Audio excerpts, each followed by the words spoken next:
All right. Hi, everyone. This is Mr. Patrick, and I'm here with Mr. John. Hello. And it's actually lunchtime, October 29th, and we're here just decided to sit down and talk about The Great Gatsby.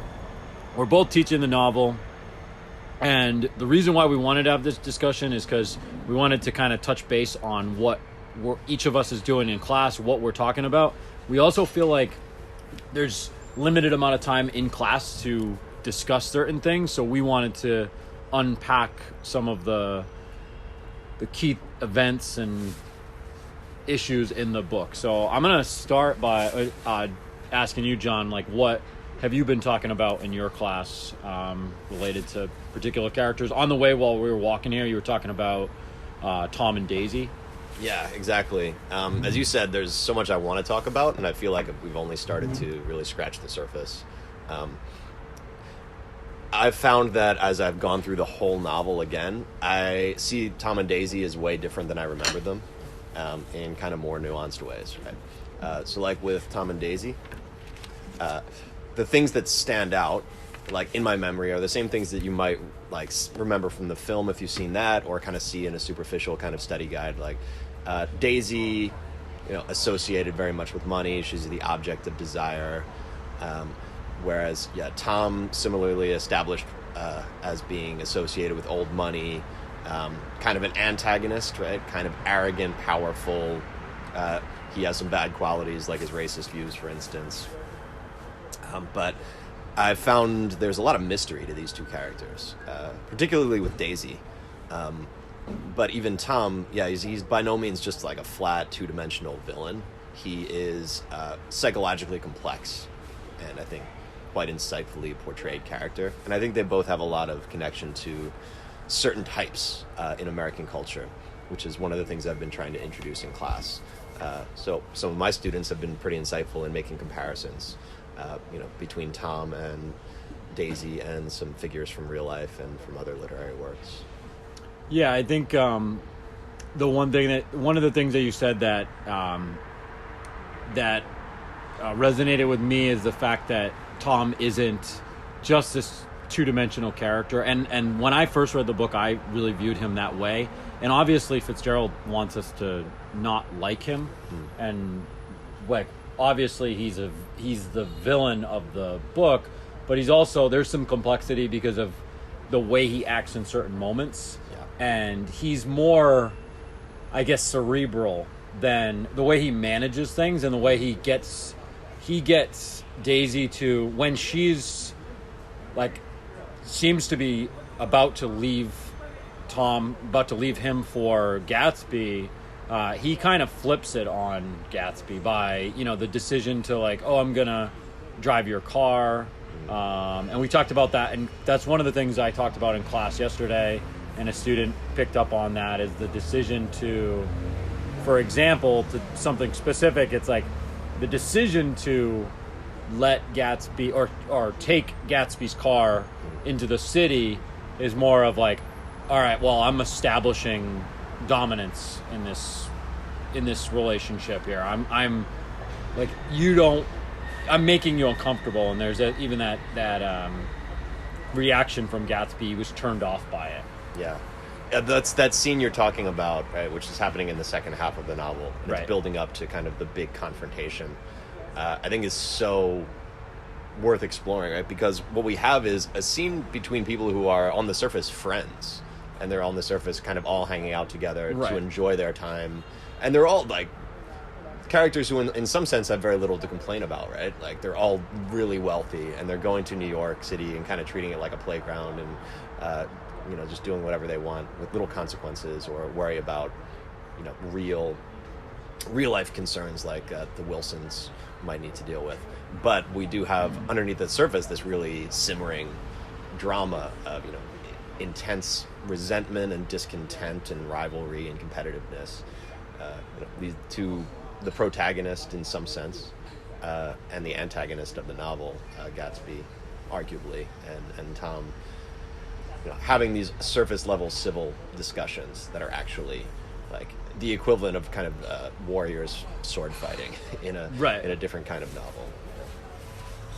And I think, within that context, they need to find subtle ways to try to win Daisy's heart, to try to establish, ego dominance in a given conversation.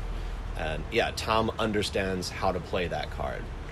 He understands how to use Gatsby's weaknesses, like how he made his money, like Tom's higher status. Being condescending by using the old sport thing, kind of like poking at him. So they're going about this conflict and this clash in a somewhat civilized way, rather than, just a straight up fist fight. Yeah.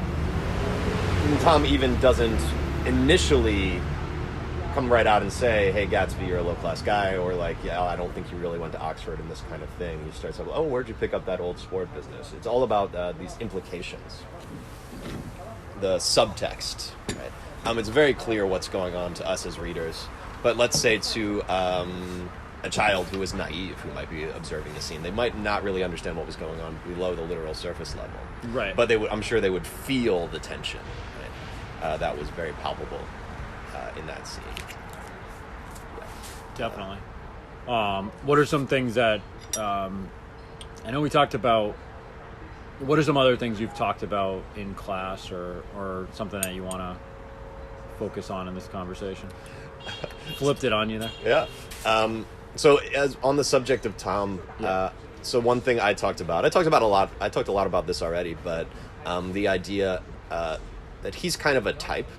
I would say a type that represents sort of a pretty conservative establishment power in the United States. And that is something that is associated, I think accurately, with wealth, with a certain degree of connections and privilege, with the right education, with being involved in business, with having a little bit of pedigree, like some kind of family background, an established name. And that is also associated, I think, with masculinity, with the kind of competitive or aggressive impulses that Tom has. At the same time, with certain moralistic views. I think America, compared to, let's say, certain places in Europe, like France, where they visited, and particularly the Midwest of the U.S., where all these characters, our central characters, are all from, kind of has some more traditional values when it comes to things like family structures. And I think Tom shares that, right? He doesn't like the idea of people having affairs, even though he himself is having an affair. There's that scene where he mentions, like, I think he says, like, there's a lot of crazy fish out there, when he's referring to, like, where did Daisy meet this guy? So it shows his, like, hypocritical nature. He says, I'm more of a traditionalist. He says something along those lines, where I am a traditionalist and I care about women shouldn't be acting this way. Yeah. But he's a traditionalist. He says he's a traditionalist, but he's going out and having this affair with Myrtle at the same exact time. And the fact that is secret, I think, is interesting to this whole kind of establishment power and hypocrisy element. And the fact that she's a lower class person. Right. And even, George also is a lower class person whom he's leading on. And with both of them, he's leading them on using his power and wealth, right? And using the kind of implicit promise to them that, like, I'm going to help you make some money, or I'm going to help you kind of rise to a higher station, which he has no intention of keeping. Right. And you could see this as a parallel to certain aspects of the American dream, right?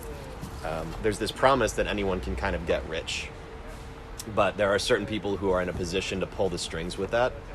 And they're not necessarily interested in everyone getting rich. They want to kind of keep their own status, and they're happy to have other people, outsiders, the strange fish of the world, kind of down, out, separate. They don't really care about them. In fact, they'd rather them stay out of East Egg and stay out of their lives. Right, definitely. I think, and that's what makes Tom a more of that complex character rather than a villain, because he does have these intentions of keeping people out, and he is a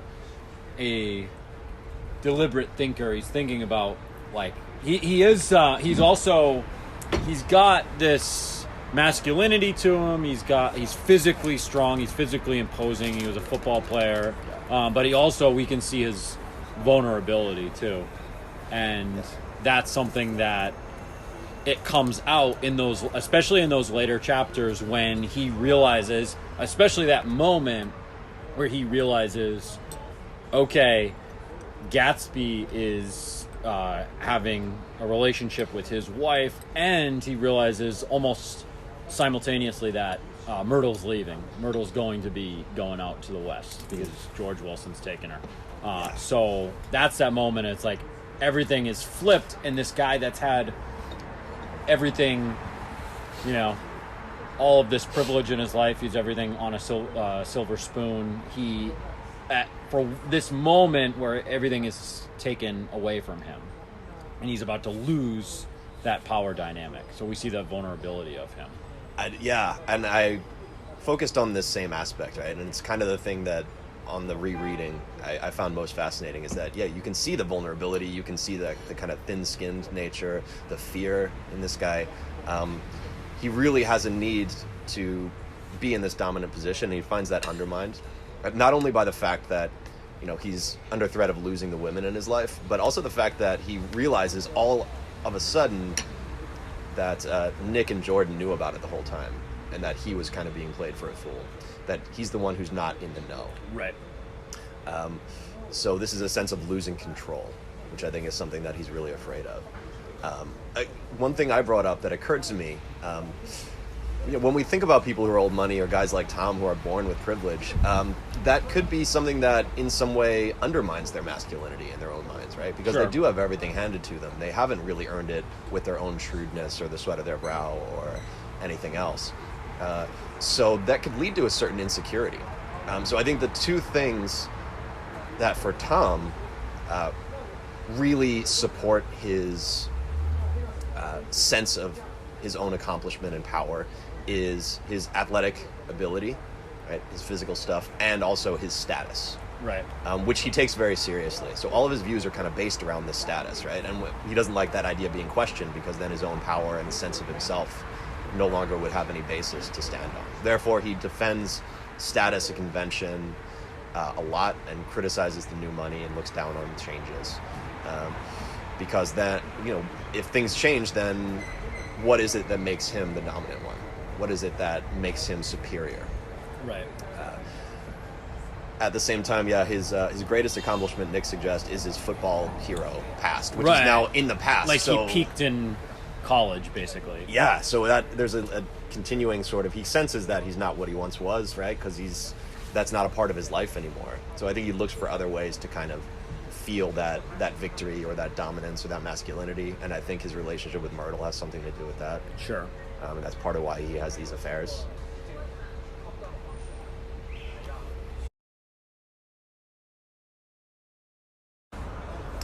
All right, so we're back. We just had a quick lunch break, and we're gonna continue our discussion. What I'd like to talk about with you, John, is last time we were in class together, we talked about Gatsby and this obsession with time, and how Fitzgerald was kind of beating us over the head with this symbolism of the clock during that scene where Gatsby and Daisy meet for the first time in 5 years. And I wanted to talk about Gatsby's obsession with the past and obsession with time. And I talked about this in my class yesterday, how Gatsby, that moment, that interaction with Daisy and Tom, where he's adamant about, tell him you never loved him before. Like, say you always loved me, you never loved him. You never loved him. And he's very adamant about her past and trying to erase that past. And there's he's just consumed, and it's an obsession. And it's almost like that's what costs him this obsession with time in the past is what costs him his chance to be potentially happy with Daisy in the future. And, there was a student in my class that said he came across as pathetic. And I kind of agree, even though Gatsby's a likable character, and we do root for him, but he does come across, it's like we have this idea where it's like, oh, come on, man, why are you so hung up on the past? So I don't know, how did you react to that? There's a lot there. Right? Yeah. But let me talk about, I guess, the main idea, which is Gatsby. Yeah, Gatsby's dreaming of the past, his fixation on, I'm going to finally be with Daisy, right? It couldn't happen before, but I'm going to work hard, dedicate my whole life to making this happen, and then it's going to be just like it was before, right? I'm going to recapture that magic, or, as I think of it, more like fulfill the promise that was there, right? Because they were together a very brief time. Right. And what I imagine is that, especially this is something we all feel like in youth and our first experience of things, and especially love. It's like this brand new, amazing sort of feeling, and this our eyes being open to the possibilities of the future. The world seems wide open. We're having these new experiences, and they promise the possibility of more happiness, right? More joy, more experiences, deeper relationships. So I think that it's really relatable in that sense. But he's not a kid. He's not a kid. That's the thing. He's not a kid. He's not Romeo. He's in his early 30s. Right. And it's funny. There's another point about time. I always they seem like young people, right? Because they seem like they sort of behave like some Americans behave in college, which is they're sort of socializing, they're going to parties. Right. But they're all adults. And in fact, a lot of the people at these parties are already like grown adults, middle-aged people who are well into their marriages and that kind of thing, but they're behaving in this wild way. Trying to hang on to something, right? Trying to recapture some magic or continue living life to the fullest, or kindle a new romance, like if they're bored with the relationship they're in, or looking for the new opportunity. It's always that kind of thing. But Gatsby, again, there's a lot to say there, but Gatsby, I think, is a pretty romantic figure. He's sort of an archetype, right? Like, I think of, there's the Italian writer Dante, who's famous for the Inferno, but he is this sort of Renaissance image of the romantic guy who is fixated on one woman for his entire life. So he was in love with this woman, Beatrice, whom he never actually ever even had a real relationship with. He just saw her one day and kind of fell in love with her. And then he set her up as his own ideal of perfection and of virtue, and then spent his whole life sort of building an ideology or building an identity around sort of worshiping or seeking this ideal and of dreaming of having the perfect relationship. So if you study romantic or chivalric poetry, it's always, the focus is on the yearning of the male figure for an object of desire, a woman that he can't attain. Right. If he can't attain her, that spoils the romance. So it's almost more about his own feeling, or the feeling of inspiration. It's more about the dream than anything about actual relationships. Sure. And I think that's the thing with Gatsby. I guess the difference is he hangs on to the dream as if it can be real. Like, he does believe that when it's consummated, like when he can finally marry Daisy, then he'll be happy. Then it will open up this new world. Whereas I think the poets who kind of make these things into art, it's about the art. Right. I actually am glad you brought that up, because I'm not even sure. I'm not 100% sure Gatsby does believe that it is 100% going to be in, like, he says it, but there's that, I was going to bring up the, and I talked about this in class yesterday. There's that scene before he kisses her, and he knows, like, it's, I just pulled it up right now, and he knew that when he kissed the girl, and that when he kissed this girl, forever wed his unutterable visions to her perishable breath, his mind would never romp again like the mind of God. So it's like, he knows it's like, he's never going to feel that same way again, like he's on this chase. Yeah. I'm really glad you brought up, like, that idea in literature, and Dante is an example, great example of putting someone on a pedestal, and that idea of the chase. And it makes me think of a modern, I'm trying to think of like more modern movies. Like, I remember in 500 Days of Summer, there's like, she says, like, you're not in love with me, you're in love with the idea of me. And it's like this love sickness, and it's like Gatsby, because when we think about, when we're looking at it from an outside perspective, it's like, why is Daisy that, like, why would you be so hung up on somebody like Daisy? Like, there's not, like, some people criticize there's not a lot of substance there. And it's this whole thing. It's Gatsby's in love with this idea of Daisy and what it could be.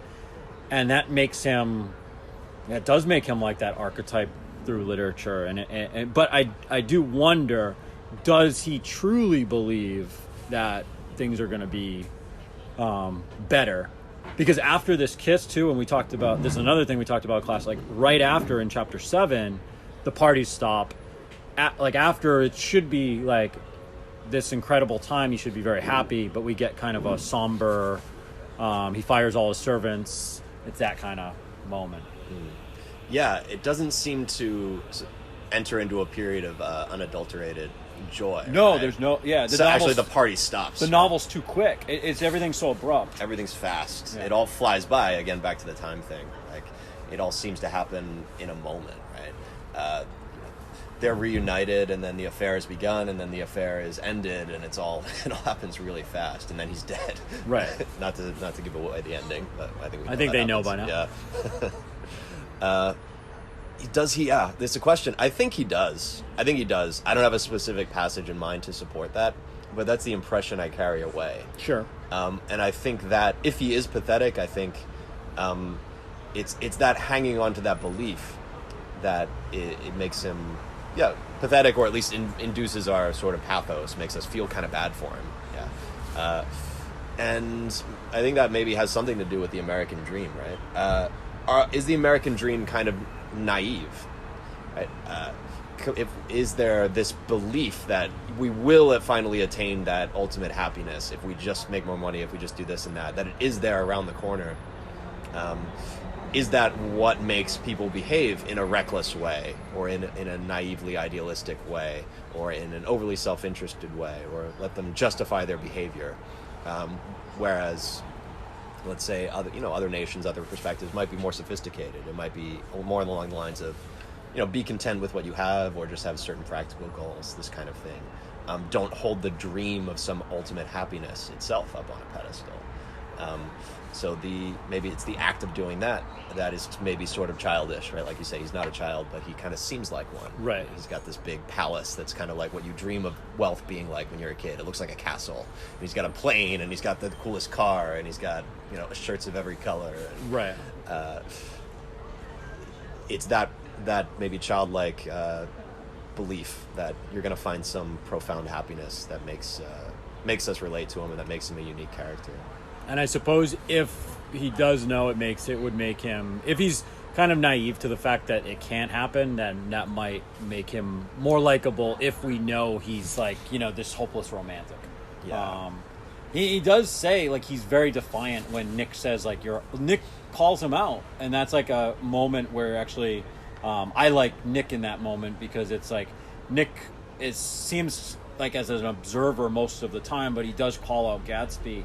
And Gatsby says, like, no, she will realize, it will get to that, like, we'll recover everything we once had, and things are going to be great. So, I don't know. I guess you could argue it both ways, but I perception of him would change depending on what you believe. So, do we want to talk about delusional people and the different kinds of delusional people? We're taking it in a different direction, but sure. I don't know. I mean, so I think we have people who, I'm thinking of certain people in politics, maybe, without going down that road, who are like, will say or believe self-aggrandizing things, or believe that all of this stuff about them or their lives are perfect or are great. Is that is being a little bit delusional, is that almost like self-preservation? Is that like a good thing for somebody and help them cope? That's where I, like, psychologically, because if you really feel like you have no hope of attaining something, does that make you less ambitious? I think having a propensity for some kind of self-deceit, or some kind of delusion is almost necessary for survival, for success even. And I'm sure even the people who are the most accomplished, they do have some level of that, right? So I guess the one difference, this is what I was thinking, is it internally sufficient, right? Do you have this self-belief, or is it based on some kind of external approval? Because I think if Gatsby were an egotist, he would be less pathetic, right? But he'd also be less likable. Whereas he's not, right? He's very, very dependent on Daisy's approval, being with Daisy, and that aspect, the delusion, if it is that, being focused on an exterior direction, is what makes him is what dooms him, really. Right. And what makes some of us kind of go, come on, man, like, what are you doing? Yeah, I think that idea of being delusional can go either way. And I guess it's like, you should be maybe being a little bit delusional is helpful, but yeah, full on. That's our message for the kids today. Yeah. Embrace being delusional. Just a little bit. A little bit. Everything in moderation. Anything else we want to talk about this, or should we wrap up here? I think it's a big topic. I feel like it's something that we're going to come back to later as we continue our conversation about Gatsby. I think we're still, even though, we had I don't know how long we talked, but it's just so much to unpack in this book. Every time you read it, there's just more and more that you can uncover and more talk about. And we'll continue these discussions in class, and hope you guys enjoyed listening. All right, guys. Thanks.